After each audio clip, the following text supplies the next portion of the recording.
This is the Accutronics Digi-Log Reverb model PTDR-2V that I've recently put in a custom PA amp.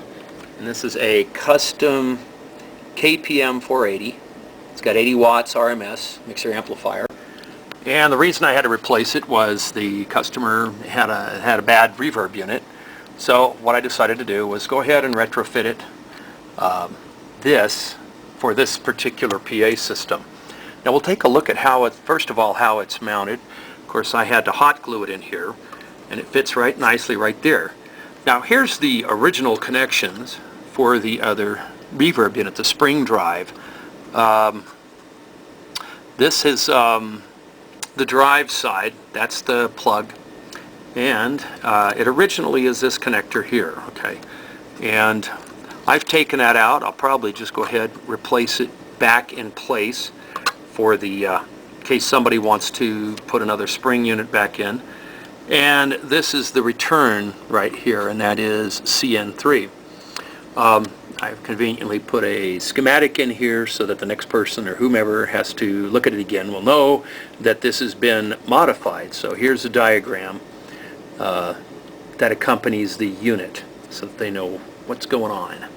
Now here's the way the modification works, and we'll look at the schematic in just a minute, but right now I want to just point out that right here is a slight modification that we had to do.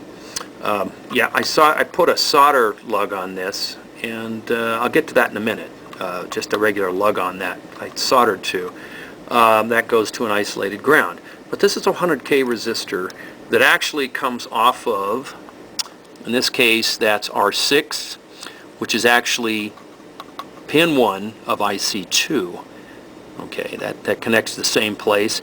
And this is a 100K ohm, quarter watt or 8 watt resistor, which feeds the input. That's pin number 4 on the Accutronics. That feeds the audio, but this actually has the signal looks a lot cleaner on the scope from this connection, which again is pin 1 of this IC. Now, I said I was going to describe this ground, which in this case I just put a ground lug because they're easier to solder to. And that goes to pin 2 on the chip, here, pin 2. And I've run it over here to where I have a clip lead for my scope. That is, I don't know if you can see that, that is the isolated or the floating ground. It's floating to some extent. It actually doesn't go exactly to chassis ground, which is over here, or you can find it in other places on this. But it actually is floated in some fashion.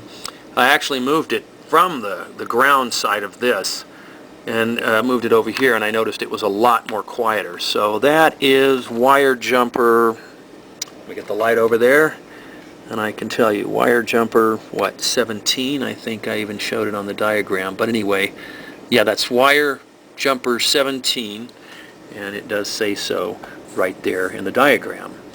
This is one that I've designed and made up for this amp, or this PA.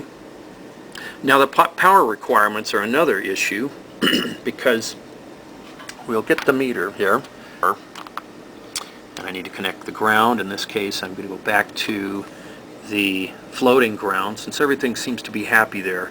We'll check the voltage now at pin 1 of the module here, and it should be 5 volts, and we get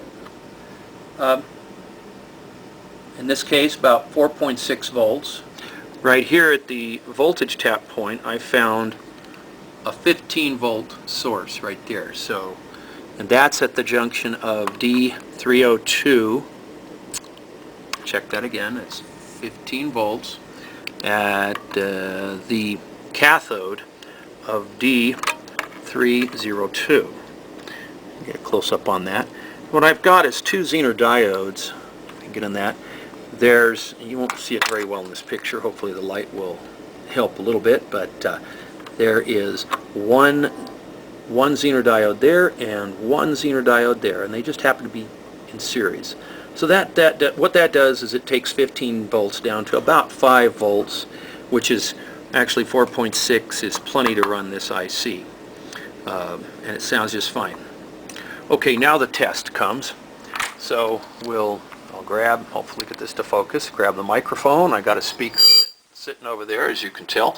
So here's my voice out of the PA into the microphone, and let's turn the volume. The master volume is all the way up, 1 2 1 2, and I'm going to turn the reverb volume about halfway, just for the test. Now over here, the reverb volume is all the way down. So here it goes, 1 2 2, and so we've got plenty of clean reverb. And if I wanted to, I can come over here and crank it up even more.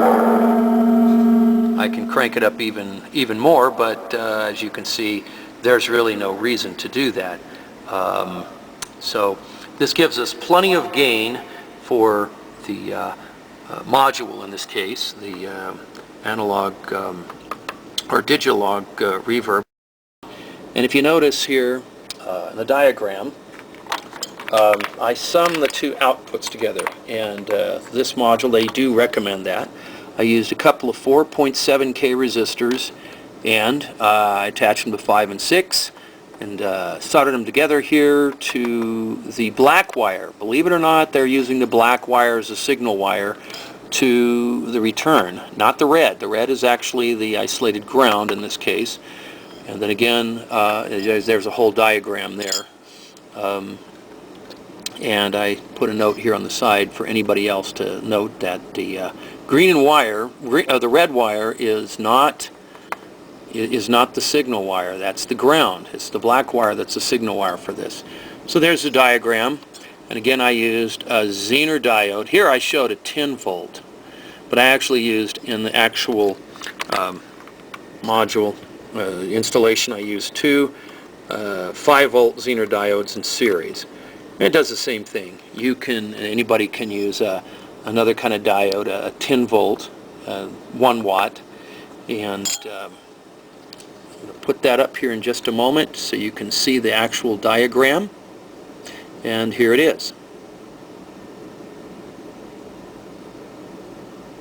So this is the, again, for the Kustom 80 watt KPM 480 reverb module modification.